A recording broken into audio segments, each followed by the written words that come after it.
Voilà, bah, merci Thierry, et merci à tous d'avoir bien voulu vous accrocher malgré ce que Karima vous a expliqué, les difficultés à cette heure-ci de tenir une attention. Donc je vais éviter de faire trop le clown quand même, mais, parce que j'ai un sérieux à tenir, mais on va essayer quand même de faire des choses un peu vivantes.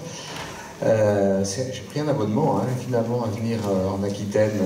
Je vais avoir des réductions bientôt. Alors, je vais vous donner quelques éléments un peu de synthèse sur la journée, émaillés de réflexions que j'ai envie de vous transmettre, qui n'ont pas forcément été données par les intervenants, mais qui m'ont inspiré, et je vais vous les partager. Puis après, il y aura un élargissement, on va dire. Alors, voilà, tiens, ça ne donne pas.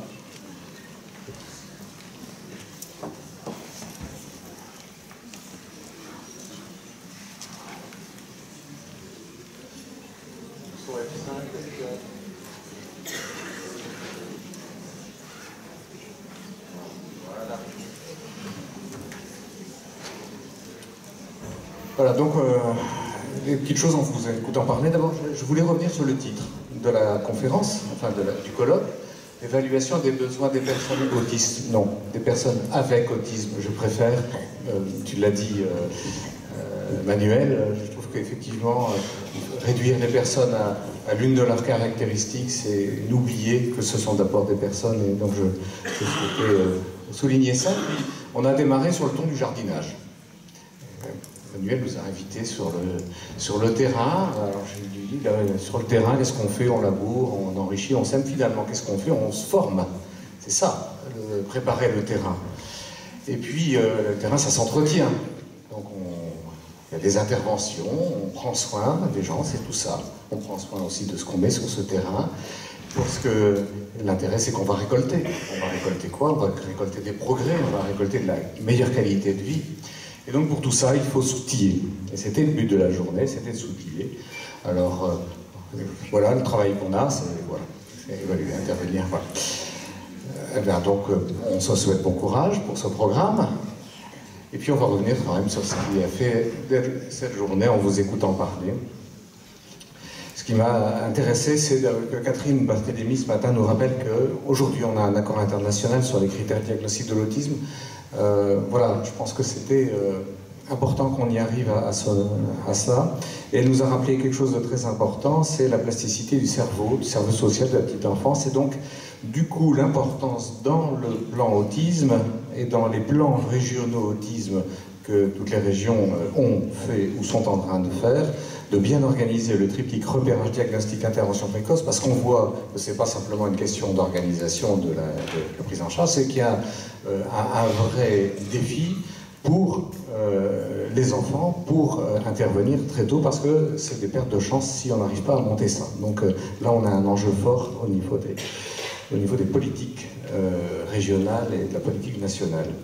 Et elle a rappelé que évaluer, c'est aussi mesurer l'efficacité de nos interventions. C'est pas évaluer seulement la personne, de manière à ce qu'il y ait cet aller-retour, ce miroir entre la personne, nos interventions, de manière à ce qu'on s'ajuste. On s'ajuste au progrès de la personne, mais on s'ajuste aussi, les outils s'ajustent au progrès des connaissances. Donc c'est pas parce qu'on a eu un outil qui marche bien à un moment donné qu'il est là pour pour des dizaines d'années. Non, tous ces outils doivent évoluer et s'ajuster. Alors, je crois que c'est Emmanuel, donc nous a invités dans son jardin, vis-à-vis que l'important c'était effectivement que ça permettait d'avoir une meilleure justesse de diagnostic et donc des méthodes d'intervention qui en découlent, mais avec des bonnes questions. Mais comment ça se fait qu'on ne les utilise pas? Et c'est vrai qu'on a un besoin énorme de formation et qu'on n'est pas toujours aidé sur la question de sa formation parce que, bon, d'abord ça coûte du temps, ça coûte de l'argent, mais aussi on est quelquefois entravé. Il y a des formations qu'on n'a pas le droit de donner si on n'a pas été labellisé, sanctifié, approuvé par tel ou tel organisme qui a pondu le test. Alors ça, c'est un vrai problème. Et puis, comment ça se fait qu'encore aujourd'hui, 80% des enfants ne bénéficient pas des interventions reconnues comme efficaces? Voilà, c'est des bonnes questions. Je n'ai pas forcément de réponse, mais quand même c'est long.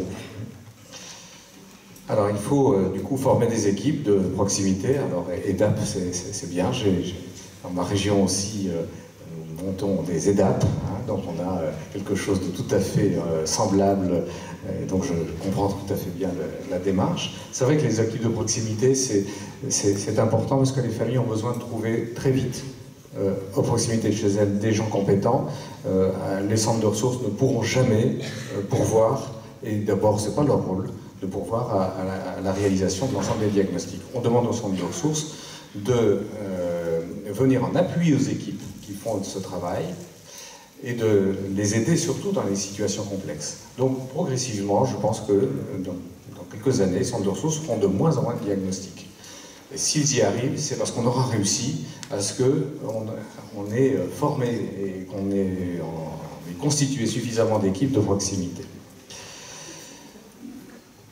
Alors, le DSM-5, oui, ça c'est bien l'intérêt du diagnostic dimensionnel plutôt que catégoriel, dans une dynamique de développement, et puis l'importance de la prise en compte des particularités sensorielles, mais ça on l'a bien dit aujourd'hui, et des évaluations somatiques et du fonctionnement.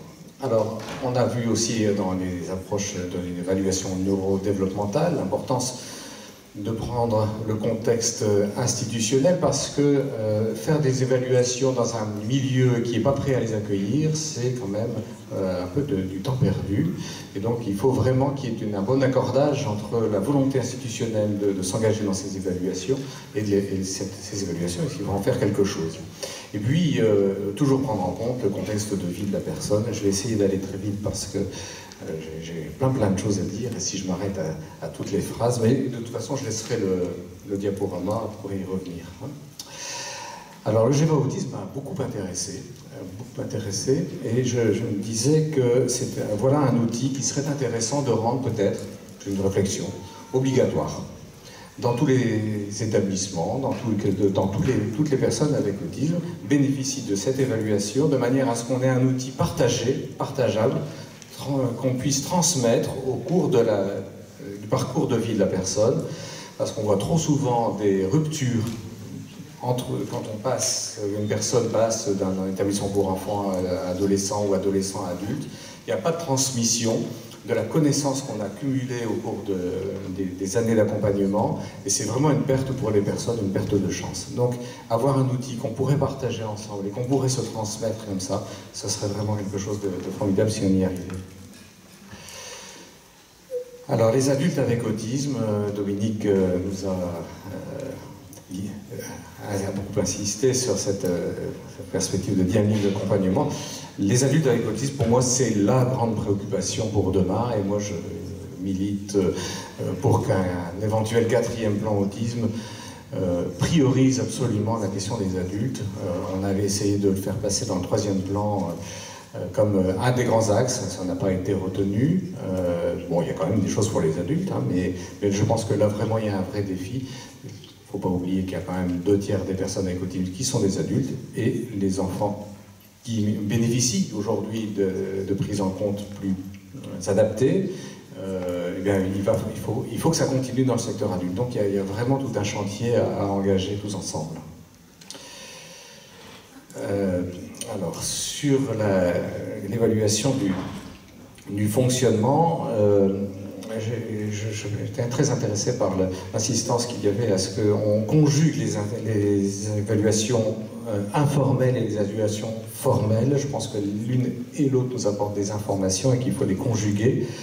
Et puis l'insistance qu'il y a eu sur l'association de toutes les parties prenantes. C'est vraiment un travail collectif, et c'est un travail collectif qui doit aussi associer les familles, et notamment dans la définition des objectifs, se donner des objectifs pas trop nombreux, se donner des objectifs suffisamment précis pour qu'on puisse les évaluer, les réajuster. Et donc cet aller-retour entre les interventions et les évaluations des interventions, c'est vraiment là qui a été très bien mis en valeur. Alors là, on a un très bel exemple dans l'IME d'une prise en charge en thérapie d'échange et de développement, et donc c'est faisable. Alors c'est vrai que ça demande des moyens, c'est des choix. Après, c'est des choix, c'est des priorités que les institutions peuvent se donner. Je pense qu'il faut qu'aussi ces institutions qui s'engagent dans ce travail doivent être soutenues pour pouvoir le faire, parce que si on le fait sans trop de moyens, c'est très décourageant pour les équipes, et donc il faut vraiment que ces équipes soient aidées pour le faire. Mais je crois qu'il y a quelque chose qui est très renforçateur de s'engager dans ça, d'évaluer l'effet que ça produit, et du coup il y a une espèce de cercle vertueux qui se met en place dans ces équipes qui du coup s'entraînent, s'auto-entraînent à toujours améliorer leurs interventions. Et aussi, je pense aussi que c'est très important, et c'est dans les recommandations d'ailleurs, qu'il y ait des supervisions pour ces équipes. Il ne faut pas qu'elles soient seules, il faut qu'elles soient alimentées par l'extérieur. Alors, les évaluations somatiques, je pense qu'on a tous été très convaincus de l'intervention. On voit qu'il y a un vrai problème de prévention. Il y a un vrai problème de prévention, et c'est vrai qu'il est entravé par le fait qu'il n'y ait pas de participation, ou peu de participation, en tout cas souvent des refus pour les enfants ou les adultes de participer à des soins. Et donc je pense qu'il faut qu'on introduise systématiquement dans tous les projets d'accompagnement un apprentissage à supporter, à accepter les soins. C'est vraiment un apprentissage qu'on peut proposer aux enfants et qui va vraiment beaucoup les aider pour la suite, parce qu'ils vont accepter ensuite de se faire soigner, et je pense que ça va améliorer la qualité de leur vie, vraiment.